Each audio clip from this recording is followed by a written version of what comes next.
Bonjour tout le monde, un petit tuto aujourd'hui, c'est comment faire son décolle-fouille soi-même. Pour ceci, j'utilise, donc là, j'ai de la terre que j'ai ramassée moi-même, que je me sers pour la pêche, et que j'ai laissé sécher. Je l'ai prélevé un peu, je l'ai passé plusieurs fois au tamis pour avoir vraiment vraiment la poussière de terre. Et si vous ramassez pas votre terre vous-même, vous pouvez prendre la terre de somme et la laisser sécher. Donc une fois qu'elle est bien sèche, mais attention, il faut vraiment qu'elle soit plus humide. Sinon pour le stockage, ça va reformer du grumeau. Il faut vraiment la laisser sécher 15 jours, voire 3 semaines, et puis c'est opérationnel. Après, vous utilisez une bassine bien sûr pour tamiser, et j'utilise une autre bassine pour mettre le reste qui passe pas. Il vous faut un chinois. Donc là, j'utilise un chinois en inox métallique qui me sert déjà depuis plusieurs années parce que la terre, comme ça, on peut bien gratter. Si vous utilisez un chinois en plastique, ça j'utilise pour le verre de vase, quoi, pour trier les verres de vase, mais pour la terre, ça va casser beaucoup trop vite.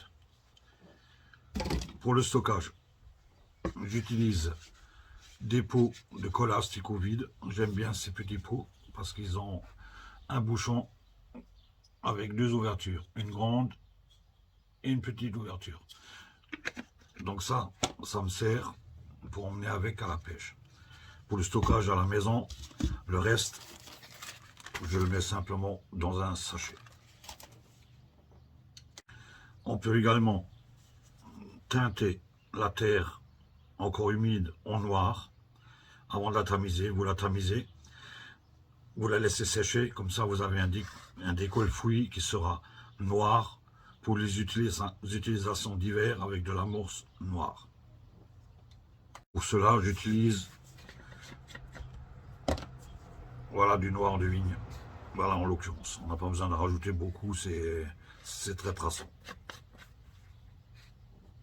On va procéder au tamisage.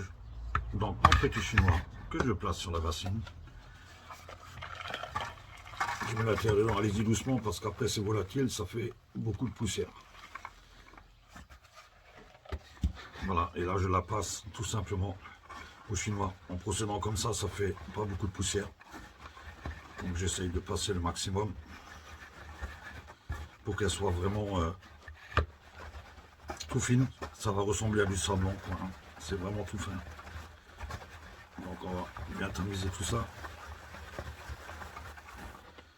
Voilà les quelques bouts, j'essaie de les écraser à la main pour faire passer le maximum.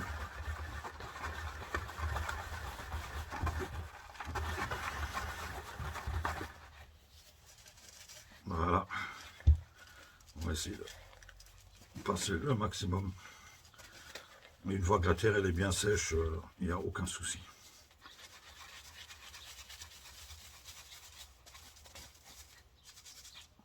Et le reste, je le mets à côté. Voilà, donc ça vous fait un beau décolle-fouille, tout fin. Et ça me sert également pour conserver mon fouille. Je conserve toujours mon fouille dans de la terre de somme et après je le mets dans le frigo. Donc il y a plusieurs avantages à mettre de la terre dans son fouille. C'est en cours de pêche, on peut prélever une partie, l'humidifier un peu avec le vapeau et ça vous permet de faire des boules de fouille pure pour mettre à la coupelle. Mais ça sera en partie de pêche dans un autre tuto. Pour le stockage, donc j'utilise une petite pelle, vous utilisez une cuillère et je vais remplir mon pot.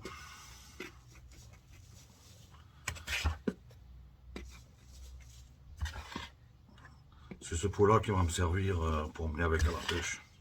Ça se fout dans un sac et vous avez toujours de quoi au bord de l'eau.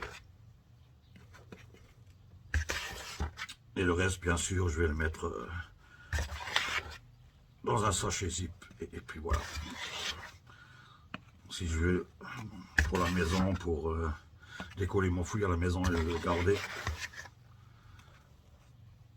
j'ai pas besoin d'utiliser ce pot-là. Voilà. Donc j'ai toujours un pot avec la terre standard. Et j'ai également un pot avec du dicol fouille noir. Voilà, donc il vous suffit juste. Voilà, et vous avez des ouvertures, vous pouvez saupoudrer, vous voyez. Voilà, ça va impeccable. Voilà, mon dicol fouille il est prêt. J'espère que ce tuto vous aura aidé. Et je vous dis à une prochaine fois.